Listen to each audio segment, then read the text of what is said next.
Alright, this series is about people who need to understand Unigine API. If you're somebody new to Unigine and you have no idea how to create your dev environment and you need to start from the beginning, follow along. First, we're going to go into the website and we're going to go into the downloads and we're going to install the most latest browser that we have available. You have choices between Windows and Linux. Once you're done downloading it, you will have it in your folder where you can just open it and you'll be logged into this page, which you have to use to log in credentials. The next thing you're going to do is install the Visual Studio's community. It's easier than the other options, so I'm going to recommend that. Once you finish installing, you're going to have the installer, and I believe that's about it. So for the browser, you're going to use the same login and password that you used to go into Unigine, and with that you're going to go inside. With the Visual Studios, you're going to have to do a little extra. First, we're going to have to click into the modify, and once we do click into that, we're going to have to install a few things. So if you're in C#, the only thing you need to install is the .NET, and you're pretty much done. So that's it for C#. But for C++, you do need to install this alongside one component called the CLI build support, and just take the latest, click tick, and then that's about it. You just click install. Once you're done installing, you close it, and then you have your dev environment ready. So you're gonna have this, but not any projects over here. That's just me.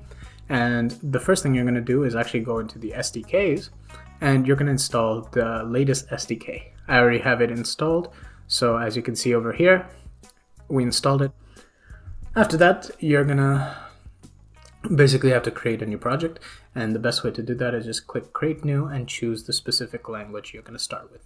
I'm gonna choose either the C#.NET or the Visual Studio. Do not choose the Unigine script.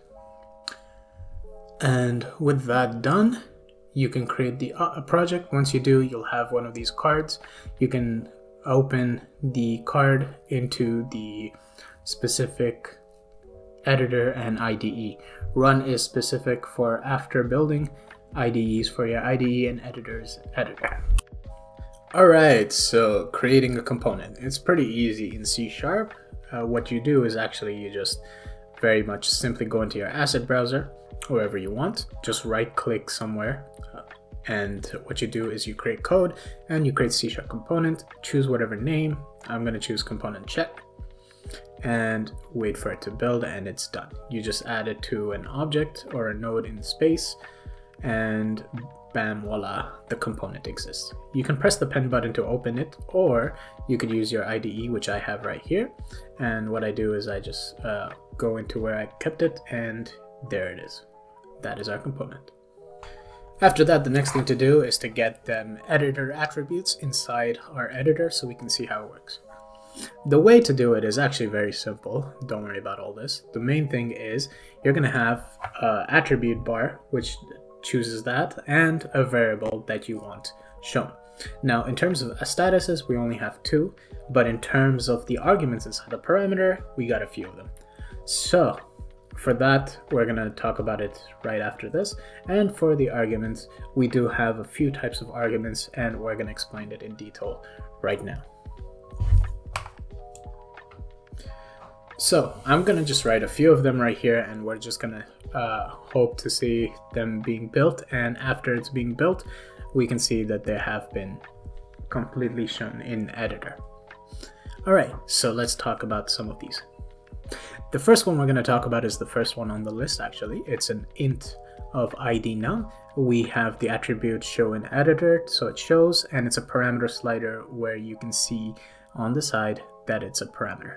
Now it has the title, and then the tooltip, when you hover over it, it shows the thing. Then there's the minimum number of 0, and the slider goes all the way to the maximum of 10, and it's grouped under basics. The next one is actually just another show in editor for a float, where we see that it is a parameter slider, and it has the name and the title and the tooltip all working as intended. We also see that the number is now to a scientific notation of 4, and that is a floating point number. The next one is a little simple one. We're going to have a parameter attribute for this, a simple parameter, and it's called a checkbox. And it's basically a Boolean value, 0 being false, 1 being true, and it's your basic Boolean. Nothing too complicated under the basic group. The next thing we're actually going to look at is a vector3. Now for this guy, we're going to show it in editor because it's private or protected. And we're going to use the simple parameter attribute. Now everything else is the same with the whole title tooltipping group. The only difference is this one is a integer vector3, which is why it's a integer number. Now if we just use vec3 or dvec3, it would do something else. It would give us those numbers. The next one that we're going to show in editor is actually a color. We use parameter here because parameter color doesn't matter right now. Nothing really specific. So it's going to be a vector4 where we're going to give the alpha channel a full number 255 and whatever color you use, and basically that gives you your color. Nothing too fancy. Though the next thing we're going to be is going into the intersection masks. So the first thing we're going to show you is this private int mask of a parameter mask attribute, and the argument is the type intersection. Now there's not just intersection, there's a whole list of whatever type of mask you want, and whatever you change goes to the other ones. So over here I changed the name of the intersection, and if you go down you can see that the intersection name has changed. The other thing is it's an int, so do be careful of that. The next one is a viewport, just to make sure that you guys see it. It's also parameter mask, but it's a type viewport. I already changed the name from before, so if we go down and we check, the name has changed all over the place. And that's it for intersection masks. The next thing we're going to look at are switches and ints, or enums. So the first thing we're going to do is look into this editor, and we see that it's a parameter switch. Now switch has items written in strings with a comma separating the objects, and what we do is we pick that number, and that number will be the array number of an int. So that's a different story. It's an int. Now the other thing you could do is actually have an enumeration or enum, and you have your own objects, and you could see them all shown in here. And it's a regular parameter. We don't really add anything fancy to it. And basically that's our enum, and it's a private type of enum, and it gives us this object. Everything else is the same. The last thing we're going to look at in advanced topic is the arrays. So in both these types of arrays, we're going to just give it two types of ints since they're both int arrays, but there's just a slight difference from both of them. They all use the parameter attribute, but one is an array type of int, and it could be any type, but for this demonstration it's int, and the other type is a list. So both work on the editor. Sweet. Now for editor specific, this one is more about property. So this tab has a parameter property parameter. Oh man. And what it does is it takes a property type and adds it in there. Now there is one filter, it's called the parent GUID. So in our case, we have two types of property, both based here and inside our property channel. Now what happens is as long as the parent GUID matches, we can add it inside there with that filter. So with one of them, it matches, so that goes inside our property tab. And that's the property channel filter parameter attribute. The next one is almost similar, but it goes for material. So we use parameter material attribute, and the parent GUID is actually inside the material itself, but it's called the base material inside the material XML. So when you open it, you have the same, and the same thing. If they match, then they basically accept. If they don't match, they don't accept. And it's a material object. Nothing fancy. Now the next few ones we're going to be talking about are going to be assets and files. So the first one is going to be a parameter file, which we're going to actually have something inside here which is called a filter. This allows only the same type of end dot to be accepted. So when you open it, you can only add in this case PNG, CS, and node, and that is a file. The next one is an asset class, which only adds a material, in this case for our filter, and an asset link is basically any object that can be spawned in the world space. Now the next one is a parameter asset again, but this time it's called an asset link node, which basically only spawns nodes or only accepts nodes.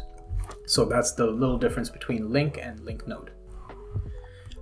And for the last, we're going to talk a little bit about the components. If we have another type of component, we can use the parameter to use the same thing, and we just have another component inside our world. So if we have a node that has this so-called component that we created right now, and we just go into where we want, we click and drag it into it, and then it shows us, and we click in, and now it's connected. And well, let's go into the hidden group. So over here we have this thing called isDetail, called add details, and if we click on it, what happens is we open up these conditional variables. Now for conditionals, we have something called a parameter condition, which basically checks this object and checks if the value matches the same value as it's written. If it does, then it shows in the editor, and if it doesn't, then it doesn't show in the editor. So that's a parameter condition for some cool effects in terms of hidden groups that you want. And then the last is the struct. So we have this struct called user account that we created, and basically user account just has an ID, username, and password, which we just show up in the editor. And what we do is we have different types of struct and list, and basically possibilities are endless. The next thing we're going to talk about is the execution loop. So the execution loop in Unigine is a pretty complex process of a lot of things happening over and over again, but we're going to simple it down for our sakes. So we basically have 4 main loops: the init, update, swap, and shutdown. We start with init, the start awake. After that, we go straight into the update loop. The update loop goes in the same order as written, first with the async, into the sync, into the update, into post, into physics. Once it's done that calculation, it goes straight to the swap buffer and does its final calculations over there for that buffer. Once that's done, then it goes back into the update loop and it does its calculation again into swap and repeat. Once we're done with the application and we want to close, it goes to the shutdown, and that is the final call and the engine quits. So that is the order of the loops. So in order to connect our component, we can easily do a simple line like this, and we have everything connected right here. And that is it. That is how we connect to the main loop using components. The last thing we're going to talk about is inheritance and ordering. So in our case right now, we have our level here, we got our component. Let's say we want to inherit from the component check that we just made. So we create a new component class and we just give it an inherit name. And just for our demonstration purposes, we're going to copy a dummy and we just add it there. Right now nothing happens, so what we're going to do is we're going to go in our code and we're going to go to that class that we just made that has a component, and we're going to change it to the name of the class we want to inherit from. Very simple stuff. So this one's just called component check, so we're just going to add a check right in front of it, and we save this. And basically we also create this just for demonstration where we show you how the derived and the base behavior works with ordering loops. So after writing all that and we go into our main editor, once it's finished building, we can see that the inherit copies whatever the base has.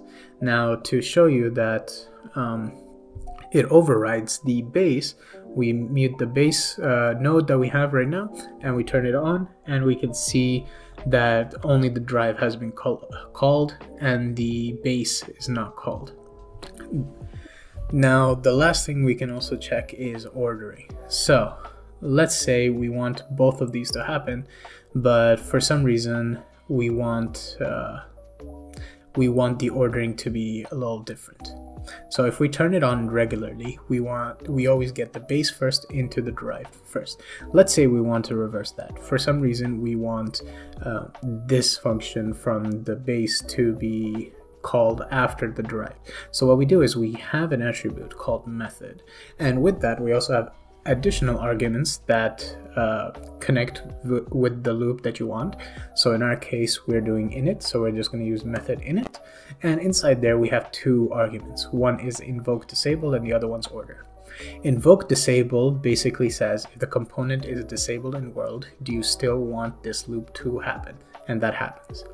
Order allows the order to happen in a Z index. So if the order is higher, it's going to happen later. By default, it's 0. So in our case right here, our derived is 0 and our base is +1.